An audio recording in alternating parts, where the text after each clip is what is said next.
ಹೇ ಸೀತಾರಾಮ್ ಪ್ರಿಯ ವೀಕ್ಷಕರೇ ನಮಸ್ಕಾರ. ನಾನು ಗೋಕಾಕ್ ಪರಿಸರದ ಜಾನಪದ ರಂಗಭೂಮಿ ಕಲಾವಿದ ಸಾಹಿತಿ ಈಶ್ವರಚಂದ್ರ ಬೆಟಗೇರಿ. ನಾನು ಸಂಪಾದನೆ ಮಾಡಿರುವಂಥ ಈ ಸಂಗ್ಯಾವಾಳೆ ಅರ್ಥಾತ್ ಗಂಗಾಪುರಾಸನ ಅನ್ನುವಂಥ ಈ ಒಂದು ಸಂಪಾದನಾ ಕೃತಿಯನ್ನು ನಮ್ಮ ವಾಹಿನಿ ಮುಖಾಂತರವಾಗಿ ನಾನು ವಾಚನ ಮಾಡ್ತಾ ಬಂದಿದ್ದೀನಿ. ಇತ್ತಾಗಿ ಬಳ್ಳಾರಿ ವ್ಯಾಪಾರಕ್ಕೆ ಹೋಗುವ ಮುನ್ನ ಲಗಳಾರಿ ಈರಣ್ಣ ತನ್ನ ಹೆಂಡತಿಗೆ ಹೇಳ್ತಾನೆ, ನೋಡು ಗಂಗಾ, ನಾಳೆ ಕೊನೆ ಶ್ರಾವಣ ಸೋಮವಾರ ನಮ್ಮ ಊರ ಬಸವಣ್ಣ ದೇವರ ಜಾತ್ರೆ. ಬಸವಣ್ಣ ದೇವರು ನಮ್ಮ ಮನೆದೇವರು.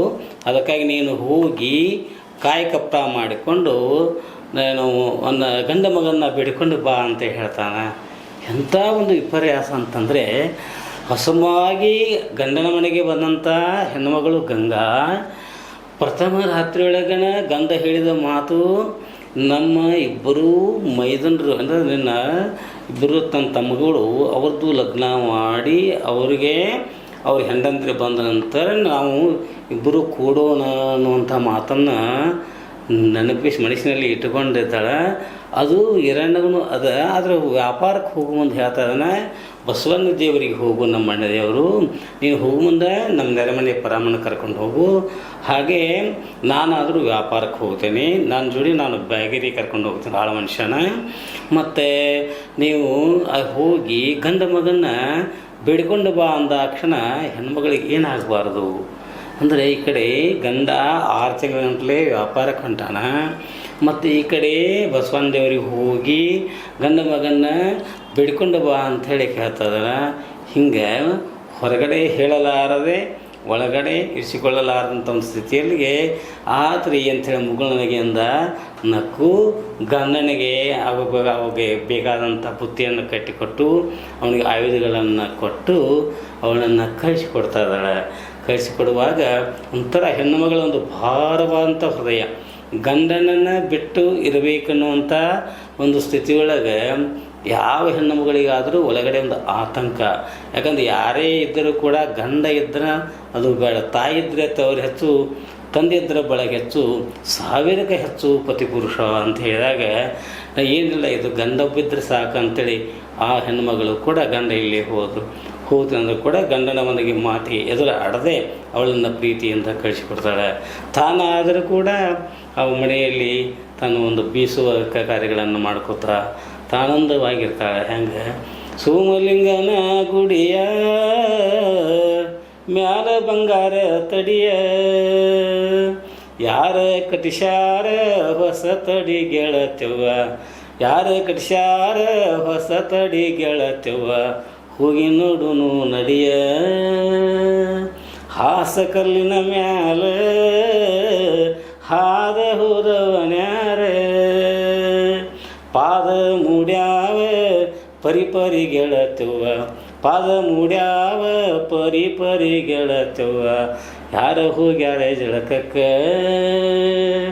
ಹಾಸಕಲ್ಲಿನ ಮ್ಯಾಲ ಹಾದ ಹೋದವನ್ಯಾರ, ಪಾದ ಮೂಡ್ಯಾವ ಪರಿ ಬಸವಣ್ಣ ಹಾದ ಹೋಗ್ಯಾನ ಗೆಳಕಕ್ಕ.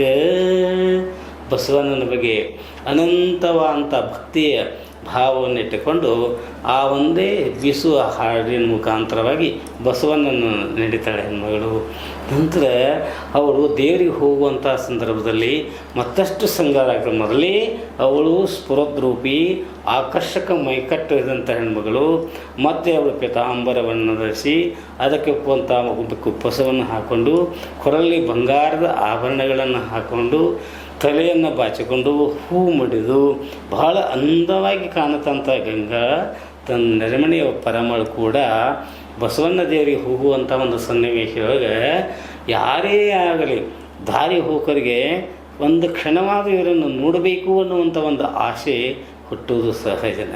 ಯಾಕಂದರೆ ಜಾತ್ರೆ ಅಂದರೆ ಯಾರೂ ಶೃಂಗಾರವಾಗಿ ಅಲಂಕೃತರಾಗಿ ತಮ್ಮಷ್ಟಕ್ಕೆ ತಾವು ಏನೆಲ್ಲ ವೈಭವಪೂರಿತವಾಗಿ ಜಾತ್ರೆಯ ಸಡಗರವನ್ನು ಸವಿಯುವಂಥ ಒಂದು ಸಂದರ್ಭ. ಅಂಥದ್ರಲ್ಲಿ ಈ ಹೆಣ್ಮಗಳು ಕೈಯಲ್ಲಿ ಹೂವಿನ ಬುಟ್ಟಿಯನ್ನು ಹಾಗೆ ಆರತಿಯನ್ನು ಹಾಗೆ ಹಣ್ಣು ಹಂಪಲುಗಳನ್ನು ಕೈಯಲ್ಲಿ ಇಟ್ಟುಕೊಂಡು ಅವಳು ದಾರಿಯುದ್ದಕ್ಕೂ ಹೋಗ್ತಾ ಇರುವಾಗ ಅವಳ ಸುಂದರವಾದಂಥ ಒಂದು ನಡಿಗೆ, ಆಕರ್ಷಕವಾದಂಥ ಒಂದು ಮೈಕಟ್ಟು, ಮುಗುಳು ನಗೆಯನ್ನು ತುಂಬಿರುವಂಥ ಒಂದು ಮುಖ, ಅವಳು ನೋಡೋಕ್ಕೆ ಯಾರಿಗೇ ಆದರೂ ಈ ಹೆಣ್ಮಗಳನ್ನು ನೋಡಬೇಕು ಅನ್ನೋವಂಥ ಆಸೆ ಆಗೋದು ಸಹಜದ. ಇಂಥ ವೇಳೆಯಲ್ಲಿ ಹೋಗ್ತಾ ಇರುವಾಗ ಅಲ್ಲಿ ಇಬ್ಬರು ಜೀವದ ಗೆಳೆಯರಂಥ ಸಂಗ್ಯಾಬಾಳ್ಯ ಕೂಡ ಅವರು ಅದೇ ಜಾತ್ರೆಗೆ ಹೋಗ್ತಾ ಇರುವರು. ಅಂಥ ಒಂದು ಸಂದರ್ಭದೊಳಗೆ ಸಹಜವಾಗಿ ಹೆಣ್ಣಿನ ಕಡೆ ಗಂಡು ಮಕ್ಕಳು ನೋಡೋದು, ಗಂಡನ ಕಡೆ ಹೆಣ್ಣು ಮಕ್ಕಳು ನೋಡೋದು, ಪರಸ್ಪರ ಒಬ್ರಿಗೊಬ್ಬರು ನೋಡಿ ಸಂತೋಷ ಪಡೋದು, ಮತ್ತೊಬ್ಬರ ಒಂದು ಒಳ್ಳೆಯತನವನ್ನು ಅಥವಾ ಅವರು ಆಕರ್ಷಕ ಒಂದು ಮೈಮಾಟವನ್ನು ಹೊಗಳೋದು, ಹೀಗೊಂದು ನಡೀತಾ ಇರುವಾಗ ಸಂಗ್ಯಾ ಸಹಜವಾಗಿ ಈ ಗಂಗಾಳತ ನೋಡಿದಾಗ ಏನೋ ಒಂಥರ ಆಕರ್ಷಣೀಯ ನೋಡ್ತಾರೆ. ಅಂದ್ರೆ ಹೆಣ್ಣು ಕಂಡೇನು ಗೆಳೆಯ, ಒಂದು ಹೆಣ್ಣು ಕಂಡೇನು, ಅಂತಿಂಥ ಹೆಣ್ಣಲ್ಲ ಅಂತ ಗೆಳೆಯ. ಅವಾಗ ಹೇಳ್ತಾನೆ, ನೋಡಪ್ಪ ಗೆಳೆಯ, ಬಸವಣ್ಣ ದೇವ್ರ ಜಾತ್ರೆ ಅಂತಂದರೆ ಎಷ್ಟೋ ಮಂದಿ ಹೆಣ್ಣು ಮಕ್ಕಳು ಇರ್ತಾರೋ, ಎಷ್ಟೋ ಮಂದಿ ಗಂಡು ಮಕ್ಕಳು ಇರ್ತಾರೋ, ಸಣ್ಣ ಮಕ್ಕಳು ಇರ್ತಾರೋ, ಮುದುಕರು ಇರ್ತಾರೋ, ಎಲ್ಲರೂ ಇರ್ತಾರೋ. ಮತ್ತು ಹೆಣ್ಣು ಎಲ್ಲ ಕಂಡೆ ಅಂತಂದರೆ ಇಲ್ಲು ಗೆಳೆಯ, ಅಂತಿಂಥ ಹೆಣ್ಣಲ್ಲ, ಭಾಳ ಚಂದ ಹೆಣ್ಣದ. ಇಲ್ಲಿ ಅಲ್ಲಿ ಮುಂದೆ ಹೋಗ್ತಾ ನೋಡಿ ಆಕಿ ಭಾಳ ನೋಡ್ತಾನ. ಹೌದಲ್ಲ, ಅಂಥ ಹೆಣ್ಮಗಳು ಅಲ್ಲಿ ನೋಡಿದ್ರೆ ನನಗೂ ನೋಡ್ಬೇಕು ಅನಿಸ್ತಿಲ್ಲ. ಅಂಥ ಒಂದು ಆಕರ್ಷಕ ಮೈಮಾಟ ಗಂಗಾಳದು. ಆಗ ನಾ ಸಂಗೆ ಹೇಳ್ತಾನ, ಗೆಳೆಯ ಇಂಥ ಹೆಣ್ಣು ಯಾರಕಿ, ಇಂಥ ಎಲ್ಲಿ ಆಕಿ, ಇವಳನ್ನ ನಾನು ನೋಡಬೇಕು, ಇವಳು ಕೂಡ ಇರಬೇಕು, ಕೂಡಬೇಕು ಅಂತ. ಹಾಗಲ್ಪ, ಪರಸ್ತ್ರೀಯರಂದ್ರೆ ನಮ್ಮ ತಾಯಿ ಸಮಾನ. ಮನೆಯಾಗ ನಮ್ಮ ಅಕ್ಕ ತಂಗಿ ಹೆಂಗಿರ್ತಾರೋ ಹಂಗೆ ಬೇರೆ ಒಂದು ಹೆಣ್ಮಕ್ಳನ್ನ ನಾವು ನೋಡ್ಬೇಕಾಗತ್ತೆ ಅಂತ ತಿಳಿಸಿದಾಗ, ಇಲ್ಲ ಅಲ್ಲ ಹುಡುಕಿದ ಹೆಣ್ಮಕ್ಳನ್ನ ಬೇರೆ ಈಕಿನ ನೋಡಿದ್ರೆ ನನಗೆ ಮನಸ್ಸಿಗೆ ಒಂಥರ ಇದಾಗ್ತೈತಿ. ಈಗ ಹಂಗಲ್ಪ, ಅದು ಯಾರೇ ಆಗಲಿ ಬೇರೆಯವರ ತೋಟದಲ್ಲಿರ್ತಕ್ಕಂಥ ಹೂವನ್ನು ನೋಡಿ ಆನಂದಿಸಬೇಕೇ ವಿನಃ ಅದು ಯಾವಾಗಲೂ ಕಿತ್ಕೊಳ್ಳಿಕ್ಕೆ ಪ್ರಯತ್ನ ಮಾಡಬಾರ್ದು. ಹಂಗೆ ಜಾತ್ರೆಯಾಗ ಪಾಪ ಎಷ್ಟೋ ಮಂದಿ ಹೆಣ್ಮಕ್ಳು ಹೋಗ್ತಾ ಇದ್ದಾರೆ. ಅದರಾಗ ಅವಳು ಕೂಡ ಬಸವಣ್ಣ ದೇವರಿಗೆ ಅವಳು ಹೊಂಟಿದ್ದಾಳೆ. ನೋಡು, ದೂರಿಂದ ನೋಡು, ಅವಳ ಚಂದ ನೋಡು, ಅಂದ ನೋಡು, ಅವಳ ನಡಿಗೆ ನೋಡು ಅಂತ ಆನಂದಿಸಬೇಕು ವಿನಃ ಅವ್ರ ಮೇಲೆ ಮನಸ್ಸು ಮಾಡಬಾರ್ದು ಅಂತ ಭಾಳ ಹೇಳಿದ್ರು ಕೂಡ ಸಂಗ್ಯಾಗ. ಇಲ್ಲಿಗ ಗೆಳೆಯ, ಹೆಣ್ಣು ಕಂಡೇನೋ ಅಪರೂಪ ಗೆಳೆಯನ, ಹೆಣ್ಣು ಕಂಡೆ ನಾನೊಂದು ಅಪರೂಪ, ಕುಚ್ಚದ ಬಾಲೆ ತುಂಬಿದ ಹೊಳೆಯಂಗ, ಕುಚ್ಚದ ಬಾಲೆ ತುಂಬಿದ ಹೊಳೆಯಂಗ, ಹೆಣ್ಣು ಕಂಡೇನೋ ಬಾಳನ್ನ, ಹೆಣ್ಣು ಕಂಡೆ ನಾನೊಂದು ಅಪರೂಪ. ಹೌದಾ, ತನ್ನ ಮನಸ್ಸಿನ ಭಾವನೆಗಳನ್ನು ಹೇಳ್ತಾ ಇರುವಾಗ, ಇಲ್ಪ ಗೆಳೆಯ, ಏನಾದರೂ ಪರಸ್ತ್ರೀಯರ ಮೇಲೆ ಯಾರೂ ಮನಸ್ಸು ಮಾಡಬಾರ್ದು. ನಾವು ಹೋಗ್ತಾ ಇರುವಾಗ ಅಲ್ಲಿ ಬಸವಣ್ಣ ದೇವರ ದೇವಾಲಯದೊಳಗೆ ಹೋಗುವಾಗ ಇವರು ಹೋಗಿ ಗಂಗಾ ನಮಸ್ಕಾರ ಮಾಡುವಂಥ ಸಂದರ್ಭದೊಳಗೆ ಅವಳ ಕೊರಳಲ್ಲಿರ್ತಕ್ಕಂಥ ಒಂದು ಸರಿಗೆ ಇವಳು ಸಂಗ್ಯಾ ತೊಗೊಂಡ್ಬಿಡ್ತಾನೆ. ಆವಾಗ ಇವಳಿಗೆ ಎದ್ದು ನೋಡ್ತಾಳೆ, ಕೊರಳಾಗಿನ ಸರಿಗೇನೇ ಇಲ್ಲ, ಇನ್ನು ಹೆಂಗೆ ಮಾಡಬೇಕು ಅಂದಾಗ ಮನೆಗೆ ಮೊದಲು ಶ್ರೀಮಂತ ಗಂಡ ಇದ್ದರೂ ಕೂಡ ಆಸೆ ಬರಕ್ಕೆ, ಯಾಕಂದರೆ ರೊಕ್ಕ ಗಳಿಸಬೇಕು ಅನ್ನುವಂಥ ಹವ್ಯಾಪಿದ್ದಂಥ ಮನುಷ್ಯ ಮುತ್ತುರತ್ನ ವ್ಯಾಪಾರಕ್ಕೆ ಹೋಗ್ಯಾನ. ಮನ್ಯಾಗ ಮೈದುನರು ಕೂಡ ಅವರಾದರೂ ಕೂಡ ಒಂದು ಶಿಸ್ತುಬದ್ಧ ಜೀವನ ಮಾಡ್ತಾರೆ.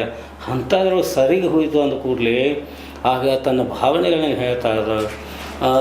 ಏನು ಗಾತವ ನಾದೀತ ಪರಮ್ಮ ಕೇಳ, ಕೊರಳಾಗಿನ ಸರಿ ಹಾದೀತ,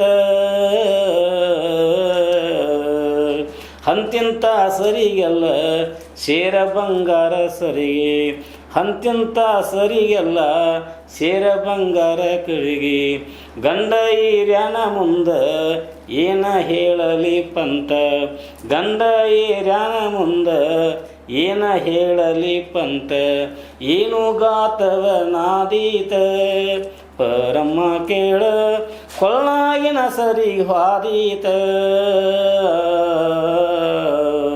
ತನ್ನ ಮನಸ್ಸಿನ ವೇದನೆಯನ್ನು ಹೇಳಿದಾಗ, ನೀನು ಮಾಡಿದವ ದೊಡ್ಡ ಜಾತ್ರೆ ಎಲ್ಲಿ ಬಿತ್ತೋ ಏನೋ, ಬರೋ ಮುಂದೆ ಹಾಕ್ಕೊಂಡಿದ್ದಿಲ್ಲ ನೋಡೋ, ಇಲ್ಲೋ ಹಾಕ್ಕೊಂಡಿದ್ದು ನಾನು, ಹಾಗಾದ್ರೆ ಏನು ಮಾಡೋದು? ಯಾಕಂದ್ರೆ ಅಂತಿಂತ ಸರಿಗೆಲ್ಲ ಸೇರು ಬಂಗಾರ ಸರಿಗೆನ ಮತ್ತೆ ತಿರುಗಿ ತವ್ರ ಮನ್ಯಾಗ ಹೋಗಿ ಬೇಡಿದ್ರೆ ಅವ್ರು ಹೆಂಗೆ ಕೊಟ್ಟಾರು, ಮತ್ತು ಗಂಡನ ಮನ್ಯಾಗ ಹಿಡಿದ್ರೆ ಅವ್ರು ನನಗೆ ಕೇಳ್ಯಾರೇನು, ಅದಕ್ಕೇನು ಮಾಡಬೇಕು? ಇಲ್ವ ಮಗಳು, ಏನಂದರೆ ಮನುಷ್ಯಾಗ ಆಪತ್ತು ಬರೋದ, ತೊಂದರೆ ಬರೋದನ್ನ ಸಹಜಿಕನ, ಮತ್ತು ಈಗ ಏನೋ ಆಗೈತೆ ಮುಂದೆ ಏನಾರು ಮಾಡೋನು, ಅದು ಈ ವಿಷಯ ನೋಡ್ಪರಮ್ಮ ಯಾರಿಗೂ ಹೇಳಬೇಡ ಅಂದರೆ ಇದನ್ನು ಮುಚ್ಚಿಡೋನು ಆಗಲಿವ. ಮತ್ತು ನನಗೆ ಅಂತ ಏನೋ ಪ್ರಸಂಗ ಬಂದಾಗ ನೀನು ನಂಗೆ ಸಹಾಯ ಮಾಡಬೇಕು, ನಾ ಈ ವಿಷಯ ಯಾರಿಗೆ ಹೇಳೋದು ಅಂತೇಳಿ ಹೆಡಮಳ್ಳಿ ಅವ್ರು ಬರುತ್ತಾ ಇರುವಾಗ ಅಲ್ಲಿ ಕುಂಕುಮ ವಿಭೂತಿ ತೊಗೊಂಡು ಬರುವಾಗ ಗಂಗಾ ಅಳಿಗೆ ಮತ್ತು ಸಂಗ್ಯಾಗೆ ಭೇಟಿ ಆಗ್ತಾನೆ. ಹಾಗೆ ಏಕದಮ್ ಅಡ್ಡ ದಾರಿ ಕಟ್ಟಿದಾಗ ಪರಸ್ತ್ರೀಯರಿಗೆ ದಾರಿ ಕಟ್ಟಿದ ಕೂಡಲೇ ಅವರಿಗೆ ಆತಂಕ ಆಗುವುದು ಸಹಜಿಕ. ಆಗ ಅವಳು ತನ್ನ ಇದರಲ್ಲಿ ಹೇಳ್ತಾಳೆ, ನಿನ್ನ ಕೂನಿಲ್ಲ ಗುರುತಿಲ್ಲ, ನನಗೆ ಯಾಕೆ ಆ ಅಡ್ಡಗಾಡಿ ಕಟ್ಟಿದನ್ನ ಅಂತ ಹೇಳ್ತಾಳೆ. ಅಲ್ಲ, ಬಿಡು ದಾರಿ ಹುಡುಗಾಟ ತರವಲ್ಲ, ಬಿಡು ದಾರಿ ಹುಡುಗಾಟ ತರವಲ್ಲ, ನಿನ್ನ ಕೂನ ಗುರುತ ನಮಗೇನ ಬಿಡು ದಾರಿ ಹುಡುಗಾಟ ತರವಲ್ಲ ಹೇಳ್ತಾಳೆ. ನಮಗೆ ನಿಮಗೆ ಕೂನ ಗುರುತೇನ ಇಲ್ಲ, ಮತ್ತು ನೀವು ಯಾಕೆ ನಮಗೆ ದಾರಿ ಕಟ್ಟಿದಿರಿ? ಇಲ್ಲ, ನೀನೇ ಆಗಲಿ ನಮ್ಮ ಯಾವೂರವರು ನೀವು ನಿಮಗೆ ಕೇಳಬೇಕಂತ ಹೇಳಿ. ಅಲ್ಲ, ನಾನು ಇಲ್ಲೇ ಲಗಳಾರ ಮನೆತನದ ಹೆಣ್ಮಗಳು, ನನ್ನ ಮೈದುನರು ಇರುಪಕ್ಷಿ ಬಸವಂತ, ನನ್ನ ಗಂಡ ನನ್ನ ಪ್ರಾಣಕಾಂತ ಅಂತ ಹೇಳ್ತಾಳೆ. ನೀವು ಯಾರು? ನಾ ಸೋಮವಾರಪೇಟೆಯ ಸಂಖ್ಯೆ ಅಂತಾಳೆ. ಏನಿರೋರು ಯಾಕೆ ನೋಡಿ, ನಾನು ದಾರಿ ಬಿಡಿ ಹೇಳ್ತಾಳೆ. ಇಲ್ಲ, ನಾನು ದಾರಿ ಬಿಡಲಿ, ನಮ್ಮ ಮನೆಗೆ ಬಂದು ಹೋಗಬೇಕು, ಹಂಗೆ ಪರಸ್ತ್ರೀಯರನ್ನು ಕೇಳಬಾರ್ದು ಅಂಥೇಳಿ ಅಲ್ಲಿ ನೋಡು, ನನಗಿಂತ ಚೆನ್ನ ಒಂದು ಹೆಣ್ಣು ಮಗಳ ಅಲ್ಲಿ ಬರತಾಳೆ ನೋಡು ಅಂತೇಳಿ ಅಲ್ಲಿ ತೋರಿಸಿ ಆ ಕಡೆ ನೋಡಿಬಿಟ್ರೆ ಈ ಕಡೆಗೆ ಪಾರಾಗಿ ಬಂದುಬಿಡ್ತಾಳೆ. ಆದರೂ ಕೂಡ ಕಾಮಾತುರಾಣ ನ ಭಯಂ ನ ಲಜ್ಜಾ ಅನ್ನೋ ಹಾಗೆ ಮನುಷ್ಯನಿಗೆ ಒಮ್ಮೆ ಯಾವ್ದಾರ ಒಂದು ಹುಚ್ಚು ಹತ್ತಂತಂದರೆ ಆ ಹುಚ್ಚು ಪೂರ್ಣ ಆಗುವವರೆಗೆ ಅವ್ರಿಗೆ ಸಮಾಧಾನ ಇರೋಂಗಿಲ್ಲ. ಅದು ತನ್ನ ಬಾಳೆ ಕಳಿಸಿ ಹೇಳ್ತಾನೆ, ಗೆಳೆಯ ನನಗೆ ಆಕೆ ಮೇಲೆ ಮನಸ್ಸಾಗೈತಿ, ಹೆಂಗಾರ ಮಾಡಿ ಆಕೆನ ಹೊಲಿಸ್ಬೇಕು, ಇದು ಹೇಳ್ತಾ ಬೇಳಪ್ಪ, ಪರಸ್ತ್ರೀಯರನ್ನು ಯಾವ ಕಾಲಕ್ಕೂ ಮಾಡಬಾರ್ದ. ಇಲ್ಲ ಗೆಳೆಯ, ಆಕೆ ಜೋಡಿ ನಾನು ಇರಬೇಕು, ಆಕೆ ಜೋಡಿ ಮಾತಾಡಬೇಕು ಅಂತ ನಾನು ಹೇಳ್ತಿ ಇರುವತ್ತು. ಯಾಕಂದ್ರೆ ಬೇರೆ ಹೆಣ್ಮಕ್ಳುಗಳು ಬೇರೆ ಹೆಣ್ಮಗಳು ಹಂಗೆ ಮಾತಾಡಬಾರ್ದು ಅಂತ ಕೂಡಲೇ ಗೆಳೆಯ ನನಗೆ ಆಕೆಲ್ದನ ಜೀವನ ಯಾಕೋ ಶೂನ್ಯ ಅನಿಸ್ತತಿ, ಹಂಗೆ ಮಾತಾಡಬೇಡಪ್ಪ ಅಂದ ಕೂಡಲೇ ನನ್ನ ಗೆಳೆಯ ಅವಳನ್ನು ನೋಡಿದ ಕ್ಷಣ ನನ್ನ ಮನಸ್ಸು ಯಾಕೋ ಒಂಥರ ಕುದುರೆಗತಿ ಓಡಾಕತ್ತೈತಿ, ಅವಳನ್ನು ಕೂಡಬೇಕು ಅನ್ನುವಂಥ ಅಪೇಕ್ಷೆ ಆಗತೈತಿ. ನಿನ್ನ ಮಾತು ಕರೆಯೈತಿಪ್ಪ, ಆದರೆ ಅವರು ಪರಪುರುಷರ ಹೆಂಡತಿ, ಅಂಕುಲ್ಲೇ ಗರತಿ ಹೆಣ್ಣುಮಗಳು, ಅವ್ರ ಬಗ್ಗೆ ಅಪೇಕ್ಷೆ ಮಾಡೋದು ತಪ್ಪು, ಇನ್ನು ವಿಚಾರ ಮಾಡಿ ಗೆಳೆಯ ಅಂಥೇಳಿ ಅವ್ರು ಹೇಳಿದ್ರು ಕೂಡ ಮನಸ್ಸು ಸಮಾಧಾನ ಆಗೋದಿಲ್ಲ.